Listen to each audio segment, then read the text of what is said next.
अब हम आपको महाकुंभ में आए एक ऐसे बाबा की कहानी दिखाएंगे जिसे लेकर अलग अलग दावे किए जा रहे हैं। और वो कहानी बताने से पहले मैं आपको ये बताना चाहता हूं कि इस बार का महाकुंभ जो है वो सोशल मीडिया पर और इंटरनेट पर लगातार ट्रेंड कर रहा है। इस महाकुंभ में अलग अलग तरह के बाबा आ रहे हैं, साधु आ रहे हैं और उनकी कहानियां लोग बड़े चाव से सोशल मीडिया पर देख रहे हैं। और ये बाबा और साधु भी कई तो ऐसे हैं जो रातों रात वायरल हो गए हैं और रातों रात पूरे देश के लोगों ने इनके बारे में जान लिया है। इन्हीं में से एक बाबा हैं जिनके बारे में बड़ी चर्चा हो रही है। उनका नाम है अभय सिंह और लोग इन्हें IITian बाबा कहकर पुकार रहे हैं क्योंकि जो अभय सिंह हैं, जो ये बाबा हैं, साधु हैं, इन्होंने IIT बॉम्बे से एरोस्पेस इंजीनियरिंग की पढ़ाई की है। तो सोचिए, कोई व्यक्ति जो IIT से एरोस्पेस इंजीनियरिंग करके आया है वो साधु हो गया। देश के लोग बड़े हैरान हो रहे हैं इनकी कहानी सुनकर। बहुत सारे लोग ये दावा कर रहे हैं कि अभय सिंह एक लड़की से प्यार करते थे और जब उन्हें प्यार में धोखा मिला तो वो अपना सब कुछ त्याग कर मोक्ष की तलाश में साधु बन गए। ऐसा भी उनके बारे में कहा जा रहा है। उनकी पुरानी तस्वीरें जब वो IIT में पढ़ते थे वो अब कहीं से निकल कर बाहर आ रही हैं। अभय सिंह के बारे में सारी कहानियां सोशल मीडिया पर वायरल हैं, लेकिन आज हम आपको इन कहानियों की असली सच्चाई बताना चाहते हैं। यह बात सही है कि अभय सिंह ने वर्ष 2016 के आसपास IIT बॉम्बे से एरोस्पेस इंजीनियरिंग की पढ़ाई की थी। उन्होंने बिल्कुल सच बात कही है। हमारे पास उस समय की तस्वीरें भी हैं जो अभय सिंह ने IIT बॉम्बे में पढ़ते समय अपने दोस्तों के साथ खींची थी। एरोस्पेस इंजीनियर बनने के बाद उन्होंने तय किया कि वो एक ट्रैवल फोटोग्राफर बनने की पढ़ाई करेंगे, यानी वो एक फोटोग्राफर बनना चाहते थे, उसकी तैयारी करना चाहते थे। उनका मन इंजीनियरिंग में था ही नहीं और इसके लिए उन्होंने एक इंस्टीट्यूट में दाखिला लिया और वो उसके बाद फोटोग्राफी सीखने लगे। इसके बाद जब कोविड आया तब वो कनाडा चले गए और कनाडा में उन्होंने अपनी बहन के पास रहकर वहां नौकरी की और नौकरी में उनका सालाना जो पैकेज था वो था लगभग 36 लाख रुपए साल का। अभय सिंह खुद कहते हैं कि वो एक लड़की के साथ 4 वर्षों तक रिलेशनशिप में रहे, लेकिन यह बात गलत है कि उन्हें धोखा मिला और इस धोखे के कारण वो अध्यात्म की दुनिया में आ गए। ये बात गलत है। वो कहते हैं कि वो बचपन से ही अपने माता पिता को झगड़ते हुए देखते थे, जिसके कारण उन्होंने ये फैसला किया कि वो विवाह नहीं करेंगे। और जब उन्हें अपने जीवन का कोई उद्देश्य नहीं मिल रहा था, वो डिप्रेशन में जाने लगे, तो दर्शन शास्त्र की किताबें पढ़ने लगे और तब उन्होंने अध्यात्म की तरफ जाने का फैसला किया और फिर वो इस ज्ञान की खोज में निकल गए। ये कहानी अभय सिंह ने खुद हमें बताई और उनका कहना है कि वो अब भी अध्यात्म की मदद से जीवन के उद्देश्य को समझने का प्रयास कर रहे हैं।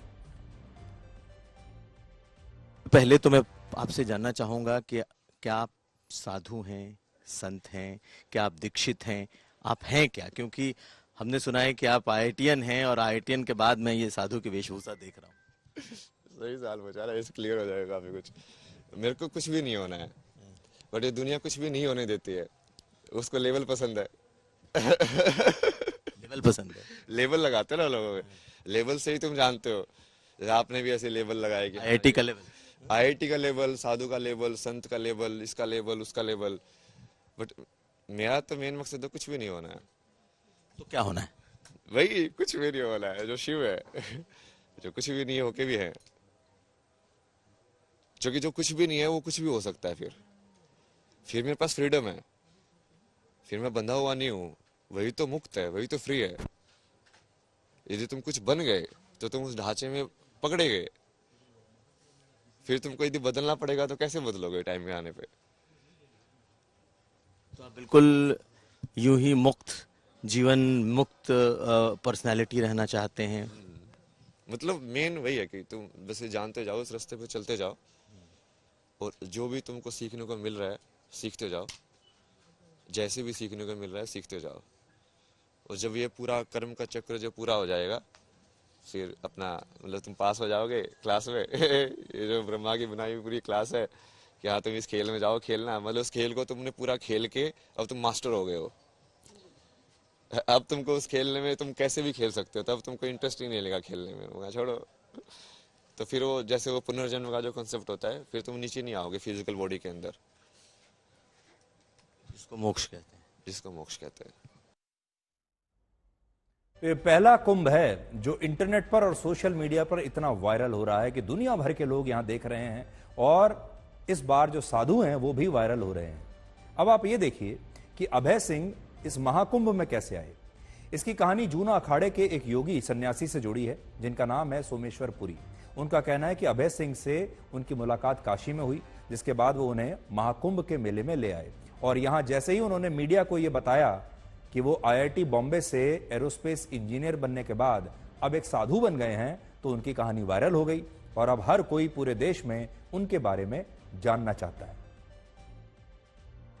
Went through the grind of acquiring the highest available, one of the highest available in the world, not only India में नहीं, विश्व में IIT का क्वालिटी है। वो IITO में भी सबसे top ranking one Bombay IIT, उसमें भी he was in the first 500 or 600 ranker, coming from a small area and 11वीं तक इसको ये भी पता नहीं IIT हाई बोल के, फिर IIT में घुस धन बोल के फर्स्ट अटेम्प्ट में।